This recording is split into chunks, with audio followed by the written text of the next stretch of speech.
Friends, welcome back to my channel. എല്ലാവരും നാട്ടിൽ സുഖമായിട്ടിരിക്കുമല്ലേ? ഇന്നത്തെ എൻ്റെ വീഡിയോ എന്ന് പറയുന്നത്, എൻ്റെ മുന്നേ വീഡിയോസ് കണ്ട് പലരും കമൻറ്റ് ചെയ്തിട്ടുണ്ടായിരുന്നു, എൻ്റെ സൗണ്ട് പോരാ എന്ന് പറഞ്ഞിട്ട്, സൗണ്ട് കേൾക്കുന്നില്ല എന്ന് പറഞ്ഞു. അപ്പോൾ അതുകൊണ്ട് ഞാൻ ഇന്ന് പുതുതായിട്ടൊരു മൈക്രോഫോൺ വാങ്ങിച്ചിട്ടുണ്ട്. അത് ഞാൻ അൺബോക്സ് ചെയ്ത് കാണിക്കാനാണ് വന്നത്. ഇതാണ് ആ മൈക്രോഫോൺ. ഞാൻ മുന്നേ യൂസ് ചെയ്തത് ഇതല്ല, വേറൊരെണ്ണമായിരുന്നു. അത് വെച്ചാണ് ഞാൻ റെക്കോർഡ് ചെയ്തുകൊണ്ടിരുന്നത്. അപ്പോൾ ഇത് സാധാരണ ഒരു മൈക്രോഫോണാണ്. അപ്പോൾ അത് വെച്ചിട്ടാണ് ആർക്കും സൗണ്ട് കേൾക്കുന്നില്ല എന്ന് കമൻറ്റ് ചെയ്തിരുന്നിട്ടുണ്ടായിരുന്നു. അപ്പോൾ ഞാനൊരു പുതുതായിട്ടൊരെണ്ണം വാങ്ങിച്ചതാണ് കേട്ടോ. അപ്പോൾ ഞാനത് അൺബോക്സ് ചെയ്ത് കാണിക്കാം. അപ്പോൾ കുറേ പേരൊക്കെ എൻ്റെ വീഡിയോസ് കണ്ട് കമൻറ്റ് ചെയ്യുന്നതിൽ എനിക്ക് ഒരുപാട് സന്തോഷമുണ്ട് കേട്ടോ. പക്ഷേ അതിലൊരു കുഴപ്പമെന്ന് പറഞ്ഞാൽ, ഒരുപാട് പേരും അപ്പോൾ ഒരു 90% ആൾക്കാരും വീഡിയോ സബ്സ്ക്രൈബ് ചെയ്യാതാണ് കാണുന്നത്. അപ്പോൾ എന്നെ സബ്സ്ക്രൈബ് ചെയ്ത് സപ്പോർട്ട് ചെയ്യണമെന്ന് ഞാൻ അഭ്യർത്ഥിക്കുകയാണ്. എൻ്റെ വീഡിയോസ് ഇഷ്ടമാകുന്നുണ്ടെങ്കിൽ, ഞാനിടുന്ന കണ്ടൻറ്റുകളൊക്കെ ഇഷ്ടമാകുന്നുണ്ടെങ്കിൽ എന്നെ സപ്പോർട്ട് ചെയ്യുക. അപ്പോൾ ഇതാണ് ആ മൈക്രോഫോൺ. ഇത് സ്പോണിൻ്റെ മൈക്രോഫോണാണ് കേട്ടോ. ഇത് ഐഫോണിൽ യൂസ് ചെയ്യാൻ പറ്റുന്ന ടൈപ്പിലാണുള്ളത്. iPhone 14 സീരീസ് വരെയുള്ളത് നമുക്ക് യൂസ് ചെയ്യാം കേട്ടോ.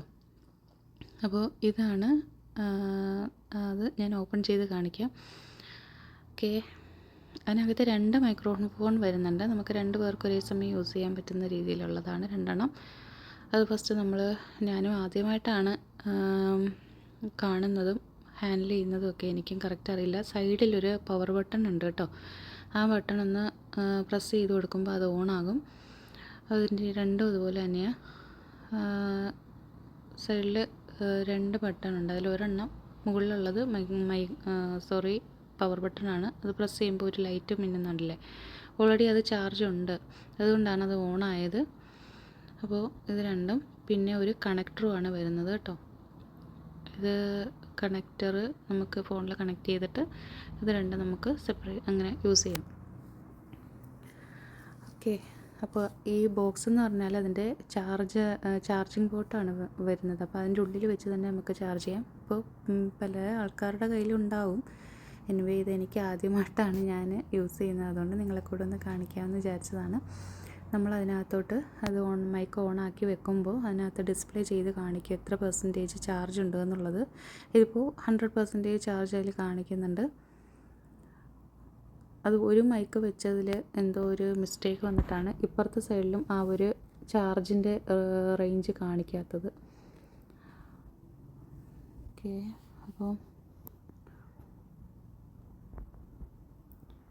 ഇതാണ് മൈക്ക്. 100% ചാർജ് അതിലുണ്ട്. അപ്പോൾ നമുക്കത് ആ ബോക്സ് ചാർജ് ചെയ്യുന്നതിൻ്റെ പുറകിലാണ് അതിൻ്റെ ചാർജിങ് പോർട്ട്. അത് നമുക്ക് ചാർജർ സാംസങ്ങിൻ്റെ C-type ചാർജറാണ് അതിന് യൂസ് ചെയ്യാമെന്ന് അവർ പറഞ്ഞു തന്നത് കടയിൽ നിന്ന്. ഐഫോണിൻ്റെ ചാർജറല്ല, സാംസങ് നമ്മൾ C-type ചാർജ് ചെയ്യുമല്ലോ. ഞാനൊന്ന് കാണിച്ചു തരാം. ഇത് iPhone 14 ആണ്. iPhone 14 വരെയുള്ള സീരീസിന് മാത്രമേ നമുക്ക് യൂസ് ചെയ്യാൻ പറ്റുള്ളൂ കേട്ടോ. അപ്പോൾ ആ കണക്ടർ അതിൽ കൊടുക്കുക, ഇതുപോലെ കുത്തുക, വേറൊന്നുമില്ല.